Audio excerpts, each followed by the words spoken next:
My name is Ben Lowy. Benjamin Lowy is what my mom calls me when I didn't clean my room. I am a photographer. Right now, I'm here to talk about sports photography. Photographing sports is very similar to being in war in the case that it's a visceral reaction. It's to what's going on in front of you, where you're not having an impact on what you're photographing, you're just reacting to it using kind of an innate skill set in terms of your response, like your compositional abilities, without thinking about it. It's not like being in a studio taking portraits. It's about just reacting to what happens. So while in war photography, it would be in a conflict zone of people fighting in front of me, it's very similar to sports. For me, shooting sports was a way to process and a way to creatively take all the lessons that I've learned about how to shoot. And to shoot differently. I mean, to me, that's really important, is to create different imagery than what's out there. I don't want to do the same thing. So the best advice I've ever gotten, and that I follow to this day, and David Burnett, who's an amazing sports photographer in his own right, gave me this advice when I first started in 2002, before I did anything else. And he said, when you see a cluster, and he called it a flock of photographers, always go someplace else. And sometimes that really works out well, and sometimes it doesn't. So when I was doing the Olympics for the ski jump, everyone kind of stands on one place to photograph the ski jump. And ski jump is one of the hardest things to photograph because it's an optical illusion, as you know, the jumper comes down, comes off, up, and then drifts down, and you're shooting it from the side. So it's very hard to tell how they're coming down. And so I decided to go under the lip of the actual jump.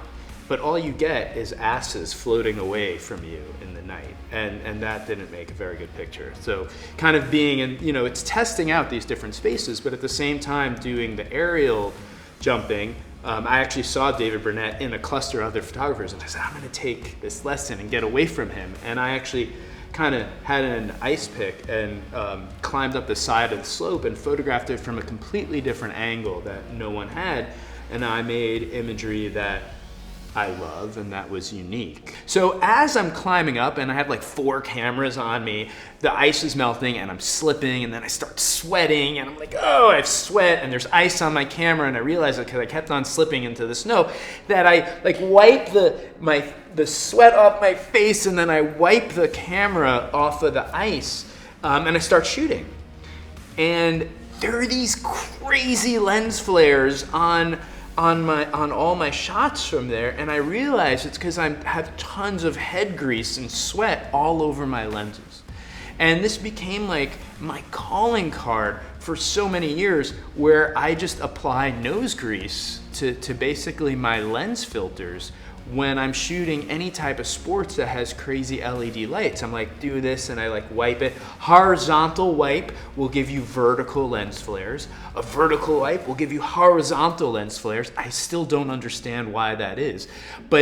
And so that's been my thing. So again, it's like figuring out like, ooh, I want to use a star filter or spray hairspray. That was like totally in the 70s, but it's just another way to be creative with your imagery. And to me, that's really important. That's the key to photography, is I think to be successful, to have a legacy, especially these days when everyone has a camera, is you need to find a way to tell your story uniquely. And that could be for any genre of photography. It's like you have to find a way to stand out, and for your imagery to have a legacy is to tell a story, but to do it in a different way that attracts attention. It's really, really important to try and find different angles. So that would be my first tip, is like try and find a different angle. Really think about how you can photograph sports in a unique way, in a way that you haven't seen it done before. That's what's key.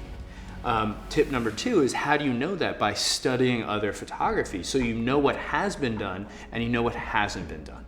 And that, it's important, just like you're gonna do anything in your life, whether it's cooking or going to the gym or photography, you want to study what's come before you so that you don't go in blindly. And I think that helps. But on another hand, going in blindly and not looking at sports photography is a way for you to, for that environment to have an effect on you where you don't know what to expect. It's a good tip for like, if you understand who you are as a photographer. Do you need to study what's come before so you can figure it out? Or are you able to be empathic enough when you walk into a space to just know what you personally are feeling and how you're gonna translate that with your camera? And I think that is two different types of photographers, and one will work for one person and one will work for another. The thing with shooting sports, and just like any other type of photography, for the most part, is it's physical. You're carrying the cameras.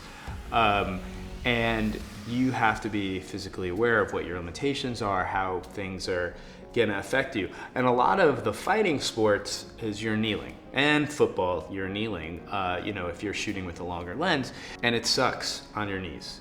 So a lot of people wear rollerblade knee pads. I actually wear volleyball knee pads underneath my pants so that you don't end up hurting your knees as much. Being able to carry your gear and being able to work with it fast enough is really key. Having everything preset is also really important. Having the right focusing mechanism for the sport that you're photographing. For fighting stuff, I use some of the tracking autofocus features that are in the Sony cameras, but for football, when people are running across the field and I'm on the sideline sort of perpendicular, I use a different expanded spot autofocus. So understanding what each type of autofocus capabilities are, because you have a lot of different options, really help with the sport that you're covering. An important element when photographing like sort of the smaller sports that are not as well known, so like I said, I've done fighting and wrestling all over the world, especially in other countries where it's not the UFC, it's not like these big events.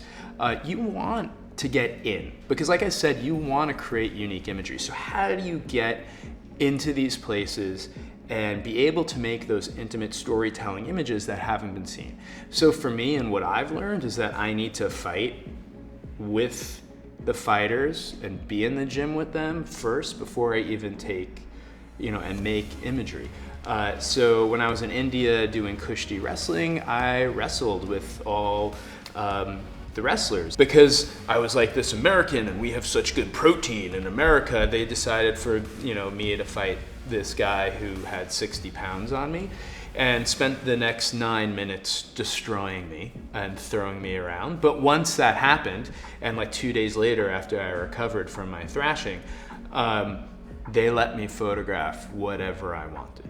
And that is super key. Like, I was allowed to go down into like the kind of temple grounds, into the fighting pits, which is like a very specific type of sand, to make an image that, if I went in there and didn't fight and didn't hang out with them, like I wouldn't have been able to make.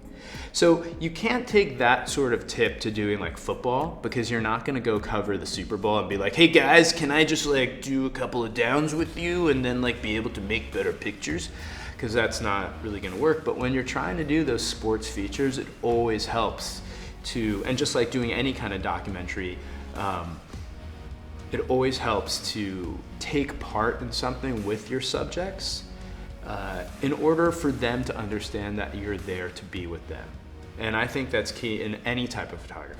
Guys, for more tips and tricks, check out the Sony Alpha YouTube channel and alphauniverse.com. And let us know what you liked about this video in the comments below.